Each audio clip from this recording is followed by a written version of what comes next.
Hi, I'm Wes, the Explosion, and we're back for part 2 of my top 20 games list, this time for the top 10. If you didn't catch the first half, it's there if you want, but hey, if that's twice as much as you need to know, that's fair too. Plus, with the rules I laid down, that one might actually make this more predictable, me limiting each series to just one entry on the list, and me only picking games that I played more than once. While that might seem too restrictive, I have my reasons. Might touch on that at the end, but for now, let's get things started. Stop me if you've heard this one before, but I have a very complicated relationship with Tales of Vesperia. The first game in the series I played was Tales of Symphonia for GameCube due to a raving review in Nintendo Power, and I loved playing through it. Then late one night, I was hanging out with some friends, we were just kinda bored, started scrolling through the digital store, and found a demo for Tales of Vesperia. I don't think I initially realized what I was looking at, but we were all deep in our weeb phase, so we downloaded it, and while we all enjoyed the demo, when I made the connection to the GameCube title, I kinda lost it. It was well after midnight when we ended, but we were so into it that we called up Walmart, the only place we could think of that was still open that sold games, to ask if they had a copy, to which they said no. So we looked up availability on GameStop's website and picked it up in the morning, starting a very stupid process. We had 4 or 5 people interested in playing it, so we'd start up a file, someone wouldn't be able to show up for a session, so rather than move on without them and have them miss the story, we'd start up another with a smaller group. Then someone else would want to join or be missing, so we'd start another, and I have no idea how high our save count got, but I think myself and the console owner were the only 2 involved in all of them. And you know, as dumb as that sounds, as much of a pain as that was, that we would go that far for a game just speaks to how into it we were. It was fun, teaming up and working together to take down enemies that would have been much harder if it were just one of us relying on CPUs for backup. Plus, we got really invested in the story and characters, each of us picking a favorite and learning their movesets.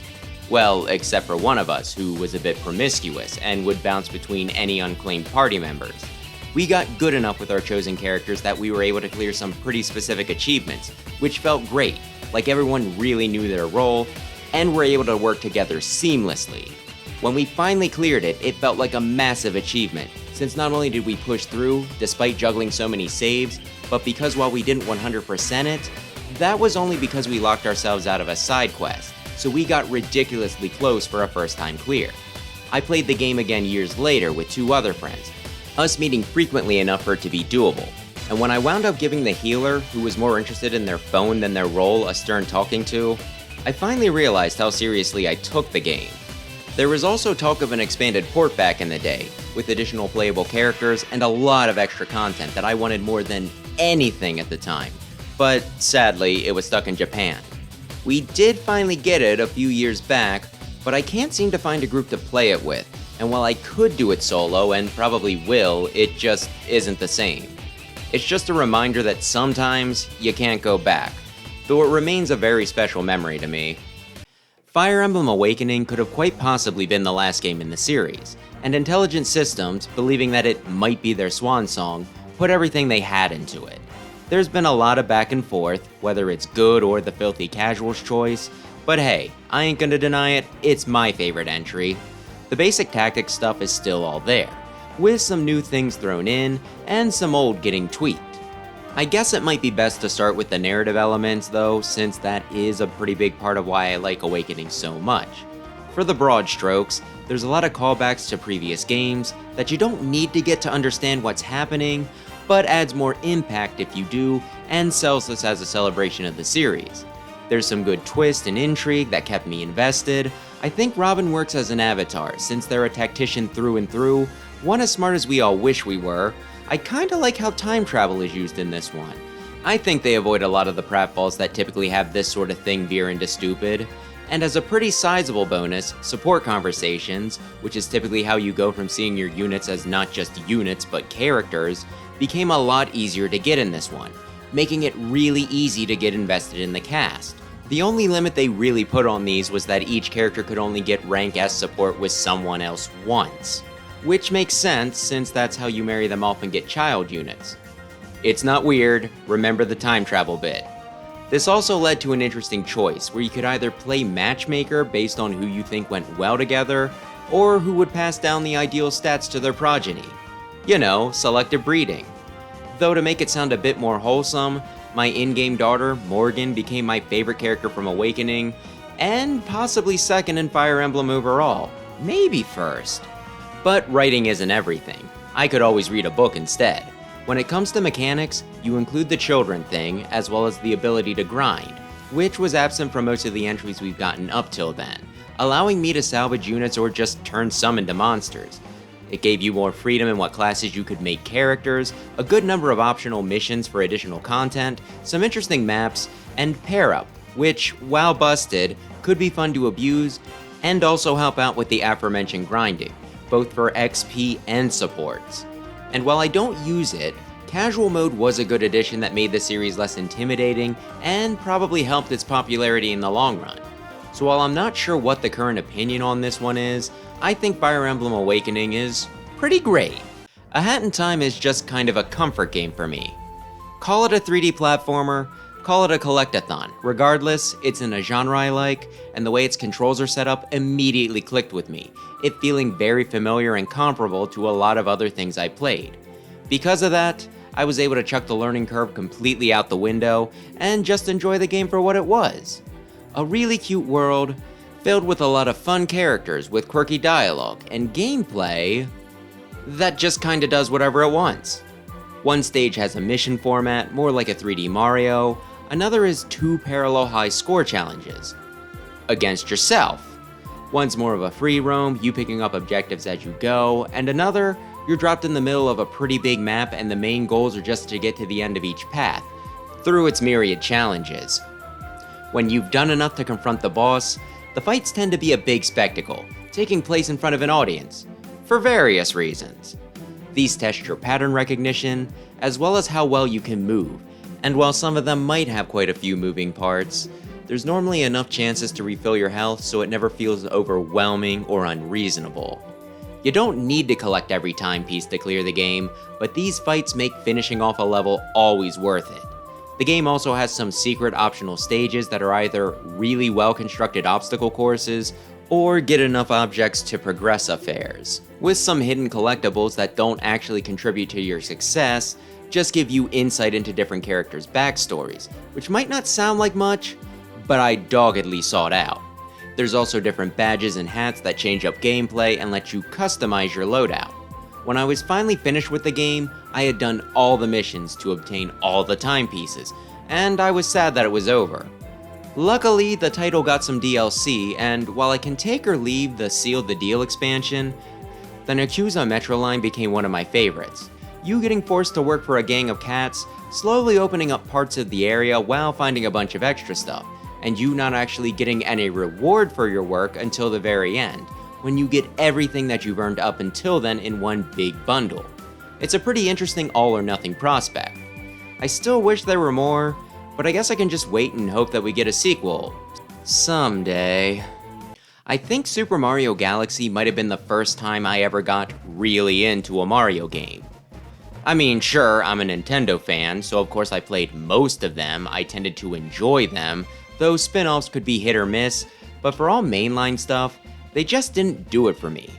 Mega Man shoots, gets new weapons, and you have freedom in stage order. Sonic goes fast, has multiple pass-through levels, and characters that can play really different. And there's plenty of other platformers out there that have their own unique quirks, but Mario always felt a little more basic. Now granted, with him being the one to establish platformers as the main gaming genre, anything that came after him did kinda need to innovate in some way in order to stand out. But still, why wouldn't I just play one of those instead? And then Mario Galaxy came out and blew my pants off.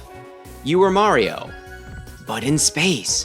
While it might have been a different controller, most 3D Marios tend to play the same way, so all of a sudden, you were taking those moves that you had mastered in Mario 64 and using it to leap around planetoids with their crazy gravity effects. You could use the spin to either give yourself a little extra height or more precisely land on something. Also attack, I guess. While I'm not always fond of hardware gimmicks, swinging the Wiimote around to collect star bits was just the right level of unintrusive. You could ignore it if you wanted to focus, though if you did use it, it was satisfying watching those numbers go up, knowing you could get some extra lives and maybe trade them in for bonus levels. But really, the space theme was the big thing. While there were a few planets that were just kind of normal Mario areas, condensed into a sphere, most of them had you flying through space, staring at the stars, running around sci-fi environments, and seeing how crazy you could make some of your jumps, leaping off a planet a fair distance, only to be rubber banded back down. While I have grown to appreciate Mario more since, as stellar new 3D titles come out and I go back to play some of the 2D, also Wonder, I loved Galaxy enough that I 100%ed it, then did it again with Luigi, then grabbed the last 2 bonus stars for some special images in my Wii inbox, and then did that again on Switch, making this the one that I played the most obsessively. I'm going to cheat and put Shovel Knight Treasure Trove at 6. But no, you might say, that's not a game, it's 5. And I say no, it's one game with 3 expansions and a bonus mode for a re-release. But yeah, I love retro games and platformers, and this takes a lot of lessons from both, creating a masterpiece in the process. And since I already listed this as one of my favorite series, the bulk of my reasoning there fitting in here, I feel like I could copy-paste, so forgive me if I repeat myself a bit. The original Shovel Knight captures the look and sound of the NES without being bound by the same limitations, both the sprites and music being a little more complex than what that system could handle. It takes some of the movement from Zelda 2 and DuckTales, the map format with bonus levels and enemies from Mario 3 gives you 8 bosses with a boss rush at the end, and while they might not exactly be weaknesses, some of the tools you find throughout the stages can give you an advantage against bosses, so there's some Mega Man in there too. You also get a bit of Castlevania and Wario, as well as a bunch of other retro games sprinkled in, for a title that can be enjoyed by fans of all sorts, making Shovel of Hope a top tier game. And then they did it again. A few times. Spectre of Torment keeps the basic formula the same, but changes to a level select and focuses more on wall climbs and speed, giving me more of a Mega Man X vibe. King of Cards has some interesting movement options, unique obstacles, and shorter but harder and in greater quantity levels. And despite the name, you can just ignore the new card game if you'd rather stick to platforming. It doesn't put a gun to your head and force you to change genres. I'll avoid pointing fingers. Each of these play really well, are a ton of fun, and can be tackled in a sitting, making them infinitely replayable. And even if I'm not the biggest fan of Plague of Shadows or Showdown, that's fine. I still get a lot of playtime out of the ones that I do. Showdown's more of a fun bonus, and I can at least appreciate why people like Plague of Shadows, even if I don't and then people get mad at me for heavily praising the series but then just having that one that doesn't quite click with me for a number of reasons. Why do I do ranking videos again? Oh yeah, cause they're popular. In addition to all that, I think they handle story pretty well. There's not so much here that it halts and drags down the gameplay, but with you getting the same tale 4 times from 4 different angles, you're able to slowly get a better idea of not just the ins and outs of the plot, but each of the characters as well. Each expansion gets you invested in the protagonist's journey, but even the ones that aren't front and center are still given enough screen time that you start to pick out favorites. And a few you hate.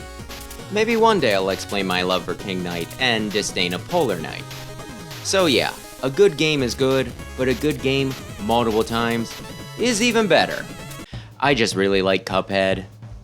Bosses can often be the highlight of most games, and Cuphead is more or less a boss rush. There are some levels and they're fun enough, but they're also optional and few and far between, letting you concentrate on all those big battles. While I would say that the Botanical Bunch is easy, everything else is at least slightly difficult, but keeps it in the territory of challenging but fair. Well, other than maybe Kala Maria. And that's just where I like things. Fighting a new boss, learning their patterns, getting into a groove where you either fight for your life or do a quick reset if you know that this one ain't it, as you figure out exactly what you need to do, it's pretty engaging. You also get a complement of weapons and charms you can buy, you being able to equip 2 types of shots at once. Since bosses have multiple phases, this gives you just enough wiggle room to adjust your technique to fit the situation, without taking it too far and letting you carry in the whole armory. And the charms you equip can also help a good deal too, with them being generous enough to make probably the most helpful available right from the start. Like I said, challenging, but fair. And of course, the visuals are to die for. Even if the animation style being mimicked goes back further than you've been alive, it's still charming and can kinda still give you a sense of nostalgia.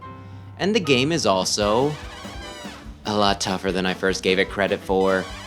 While I ain't gonna sit here and say I slammed through it no problem, the only break I took from it wasn't due to a rage quit, but because it was like 1 o'clock in the morning. Definitely had some trouble my first go round, but my assessment was that as long as you didn't give up, most people would be able to clear it. And then I watched a lot of folks quit as they each hit their individual walls, and I had to admit that maybe I was underestimating what an accomplishment a clear was. While that does make me a little sad since I do wish everyone could enjoy it, I'd be lying if I said I wasn't a little proud that I can tackle it in one sitting, and it's another one of those games that I continue to do runs of, to see how quickly I can get through it. Best time is currently just under 4 hours. And the DLC is pretty good too, it actually does manage to make me cry, though I've still only messed with that one once. Guess I know what I gotta do.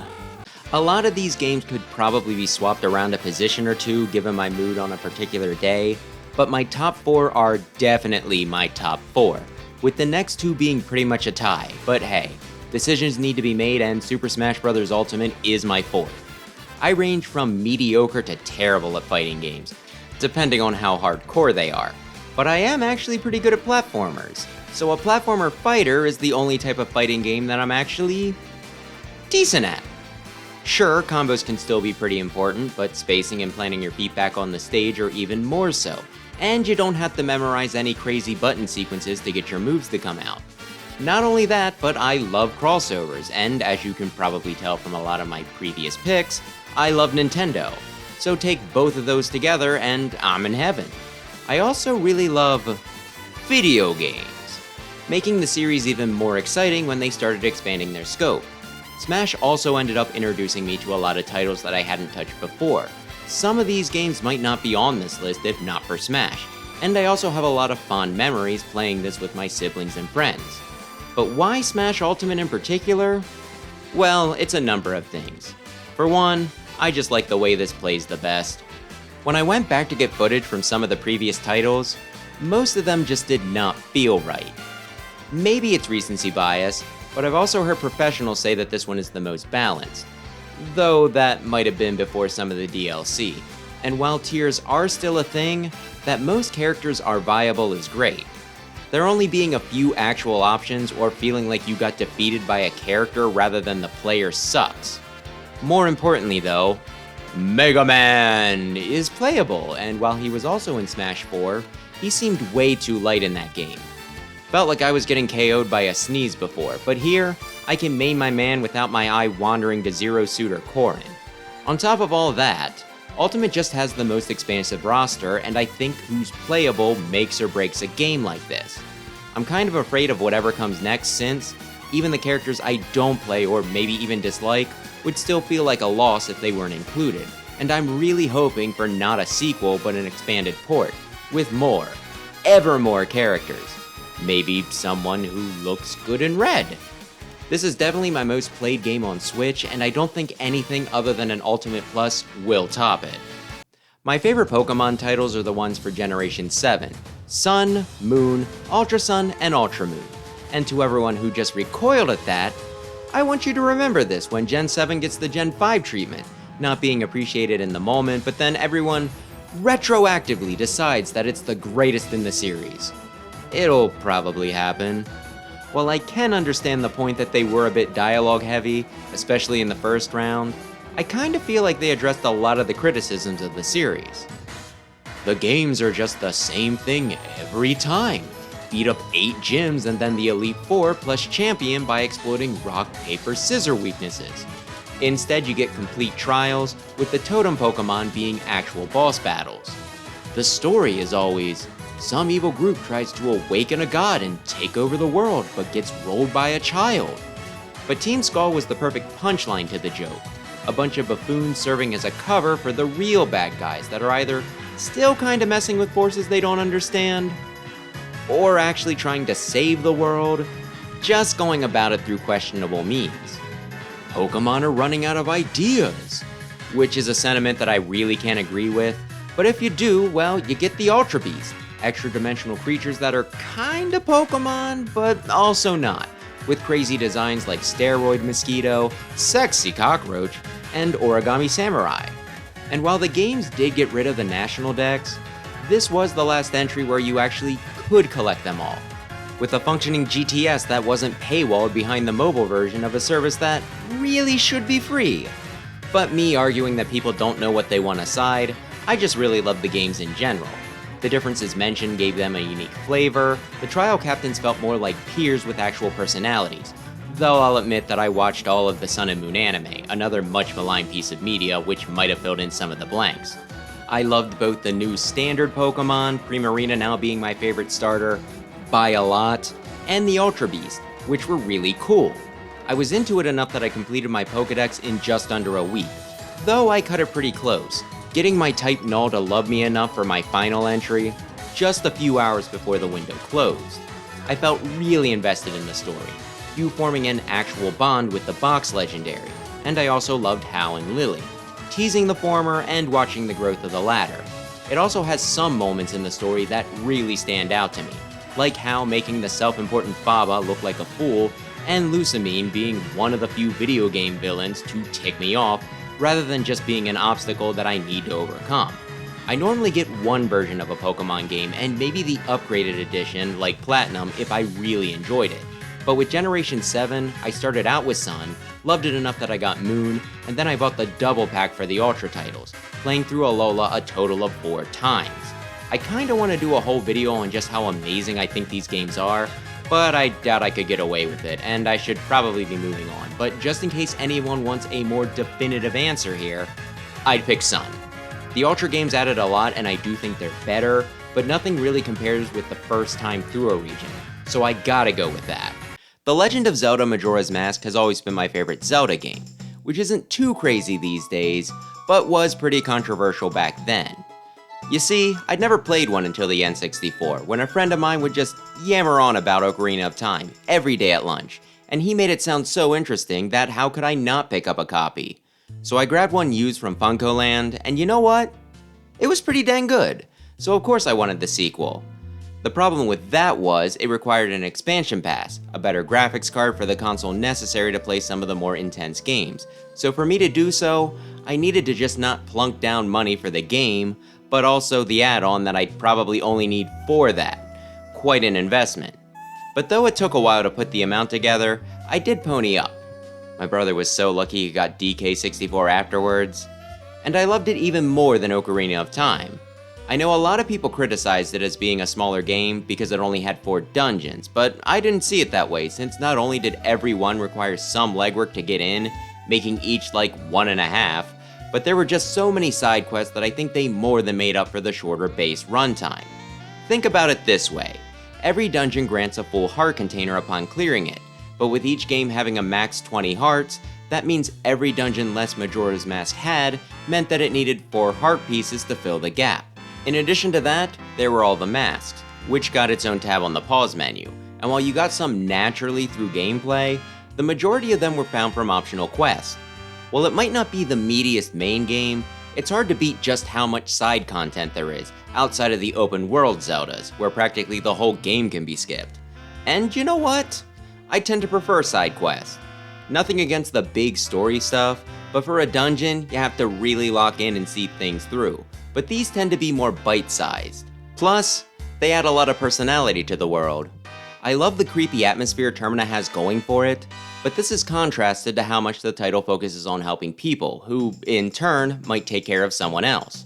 You get the Bomber's Notebook, which keeps track of who needs help with what when, which is the game's way of gently encouraging you to go out and interact with the denizens of the land, learn what each one is about, and maybe actually care about them by the time you finish solving their problems. Well, that, and with the game running on a 72-hour cycle, trying to keep track of everything would be hard without writing it down, so an in-game method for doing so is very welcome. That does play into the whole not a speedrunner but still wanting to see how efficient you can be thing. There's times where I could easily take multiple resets to get a bunch of stuff done, but instead, I see how many tasks I can juggle and complete before I'm forced to play the Song of Time. I also love how you get different forms to use, the Deku, Goron, and Zora all being fun alternatives to the enjoyable, but standard sword swinging. I love more chaotic and less imposing villains like Skull Kid. Ganondorf's intimidating and all, but isn't a guy who wants to destroy the world for a prank more interesting?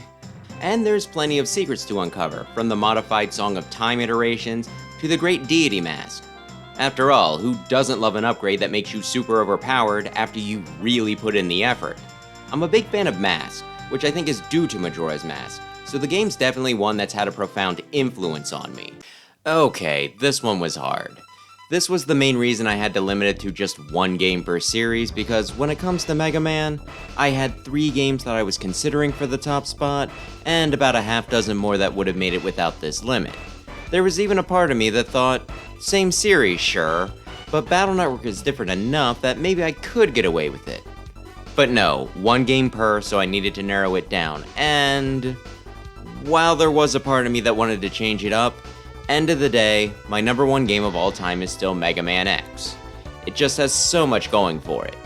To speak broadly, it's a platformer, my favorite genre by far, but it's also from my first console, the Super Nintendo. That gets its foot in the nostalgia door, and on top of that, it was a game that I rented a lot, making it even more special when I was finally gifted a copy one fine birthday. If that wasn't enough, I also distinctly remember a friend coming over and showing me how to get absolutely every secret, which I don't think I've ever had to look up or rediscover since. Speaking of, they use space pretty well in this, things being hidden in places that reward exploration, without really having any dead ends. Maybe I've just played the game too much, but I really can't think of too many superfluous places. As for the game itself, it introduced my favorite video game character, Zero, and took the solid mechanics of Mega Man Classic, but made them snappier, with stuff like the dash.